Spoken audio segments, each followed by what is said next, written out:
Di ujung paling timur Nusantara, ketika mentari terbit lebih awal dari kota-kota besar di baratnya, di sanalah ada sebentuk tanah yang memesona. Tanah yang memeluk langit dengan pegunungan Jaya-Wijayanya, yang menyembunyikan emas dan tembaga di perut buminya, yang menjaga cendrawasih dan pohon raksasa seolah waktu tak pernah bergerak.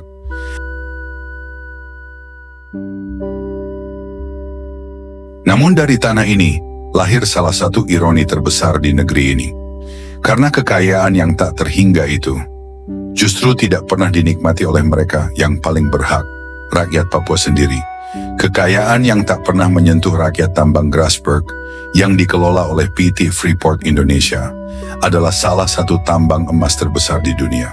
Dalam setahun, nilai emas dan tembaga yang keluar dari sana bisa menembus 120 triliun rupiah. Jumlah yang mampu membangun ribuan sekolah dan rumah sakit di seluruh Indonesia.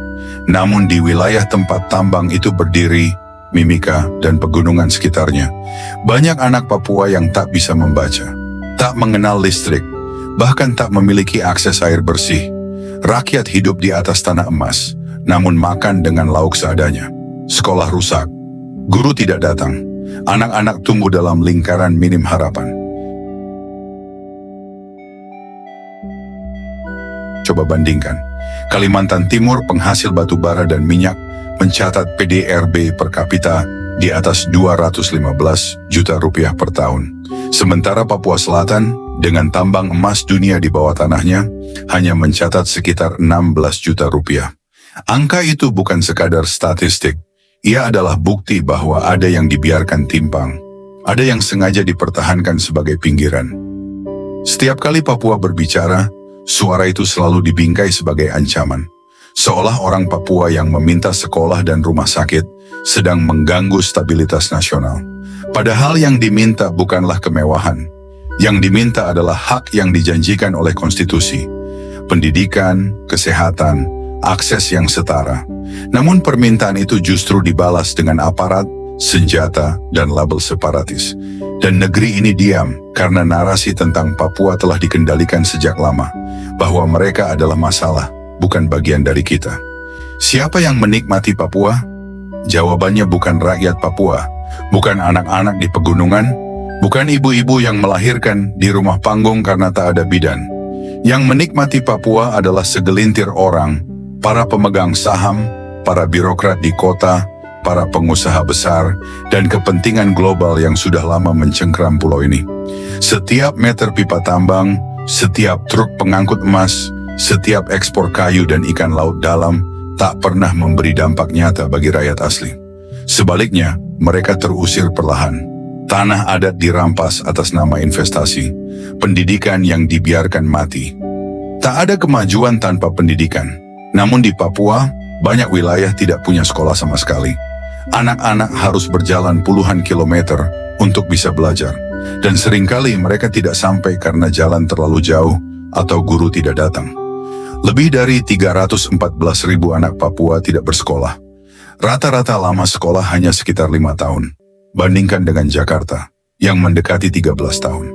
Tanpa pendidikan, tak akan ada generasi baru Papua yang bisa bersuara di panggung nasional. Dan mungkin itulah yang diinginkan banyak pihak, agar mereka tetap sunyi.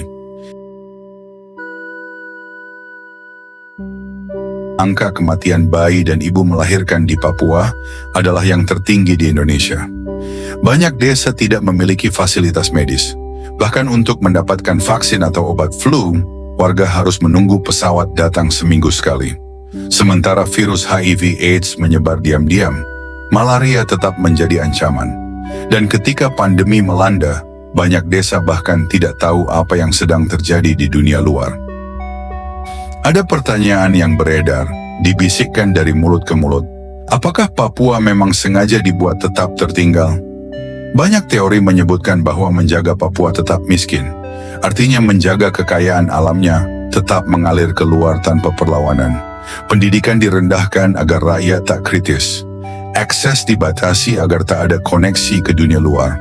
Dan ketakutan ditanamkan agar rakyat tunduk. Konspirasi ini memang tak pernah diakui secara resmi, tapi cukup banyak fakta di lapangan yang menguatkannya. Apa yang terjadi di Papua sesungguhnya bukan tentang Papua semata. Ini adalah cermin tentang siapa kita sebagai bangsa. Apakah kita hanya peduli pada Jawa dan kota besar? Apakah kita hanya mengingat Papua ketika bicara tambang dan kekacauan? Papua bukan beban pembangunan. Papua adalah cermin kejujuran kita. Harapan tak pernah padam. Di balik semua luka, Papua tetap berdiri. Anak-anak tetap tertawa. Petani tetap menanam. Ibu tetap bernyanyi sambil mengayun anaknya. Ada harapan. Selalu ada harapan. Guru-guru muda Papua mulai bangkit. Aktivis lokal memperjuangkan pendidikan alternatif. Komunitas adat menjaga hutan dan tanah dari korporasi. Dan seniman Papua terus menari, melukis, menyanyi. Mengingatkan kita bahwa mereka masih ada. Menutup luka, memulai bangsa yang adil kini, saatnya kita berhenti melihat Papua sebagai objek. Saatnya mendengar mereka.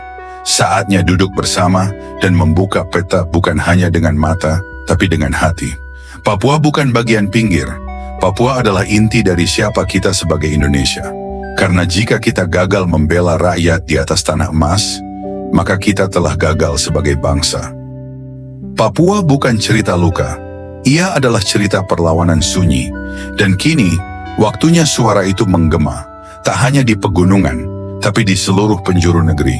Dengarkanlah Papua. Dengarkan sebelum semuanya terlambat.